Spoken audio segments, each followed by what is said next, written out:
saya akan menjelaskan materi perkembangan ilmu kimia.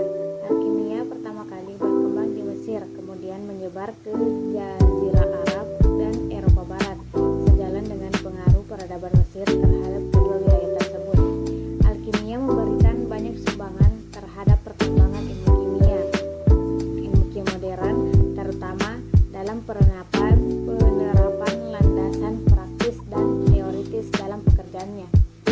Walaupun konsep yang dihasilkan oleh pakar alkimia belum berdasar pendekatan ilmiah, salah satu sumbangan alkimia terhadap perkembangan ilmu kimia adalah pemberian lambang zat-zat kimia yang ditemukan waktu itu, tetapi sekarang tidak pernah digunakan lagi. Perkembangan alkimia ke benua Eropa dan Asia sejalan dengan penyebaran agama Islam. Banyak ilmuwan Islam yang melahirkan teori-teori kimia. Tetapi sayang, teori tersebut kurang bahkan tidak pernah dipublikasikan, mengingat berbagai aspek, khususnya kemanfaatannya bagi umat manusia dan dampaknya terhadap lingkungan hidup. Seandainya teori itu dikembangkan lebih lanjut. Beberapa ilmuwan Islam, diantaranya Ibnu Sina dan Ibnu Yana, pada saat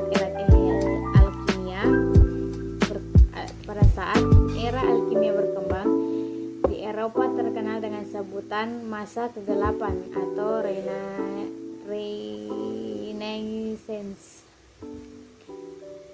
Jelaskan apa yang dimaksud materi, unsur, dan senyawa. Berikan masing-masing contoh. Pertama, unsur. Unsur merupakan zat tunggal yang tidak dapat dibagi lagi menjadi bagian yang lebih sederhana. Contohnya yaitu emas, perak, zen, besi, timah, tembaga, nikel, magnesium, natrium, dan kalium. Senyawa. Senyawa merupakan zat tunggal yang dapat diuraikan menjadi dua jenis atau lebih zat yang lebih sederhana dengan cara kimia.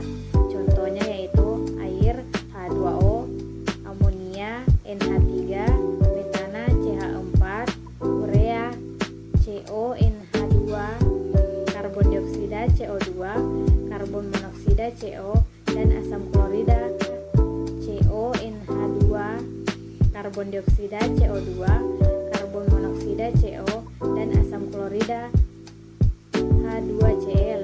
3. Jelaskan perkembangan teori atom.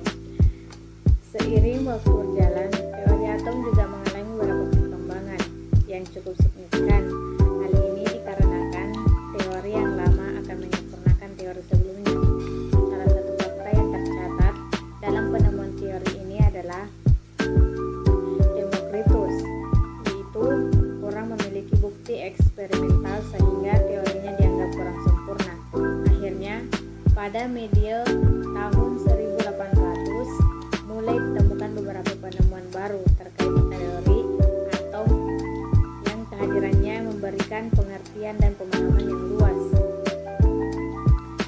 Pada masanya terdapat beberapa perkembangan terkait teori ini yang datang dari beberapa tokoh yang berbeda.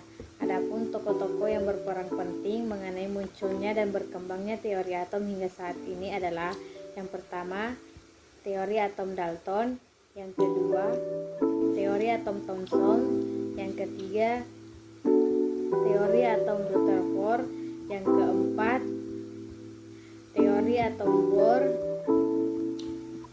dan yang kelima yaitu teori atom modern. Jelaskan tentang konfigurasi elektron. Dalam fisika atom dan kimia kuantum, konfigurasi elektron adalah susunan elektron-elektron pada sebuah atom, molekul, atau struktur fisik lainnya.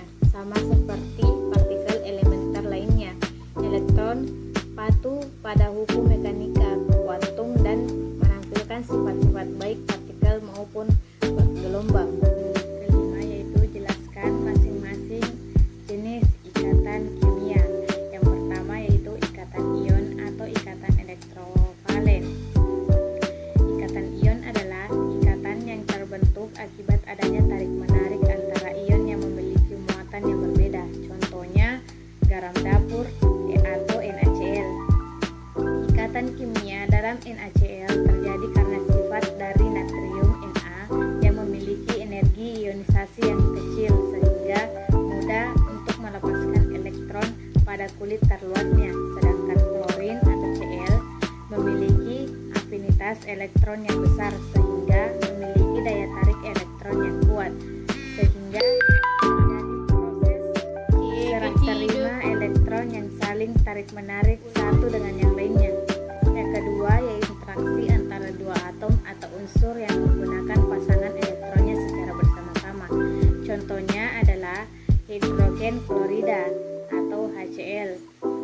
ikatan kimia dalam HCl terjadi karena kedua atom tidak memiliki energi yang cukup untuk melakukan serah terima elektron, walaupun secara fakta atom klorin atau Cl memiliki keelektronegatifan yang jauh lebih besar dibandingkan dengan hidrogen.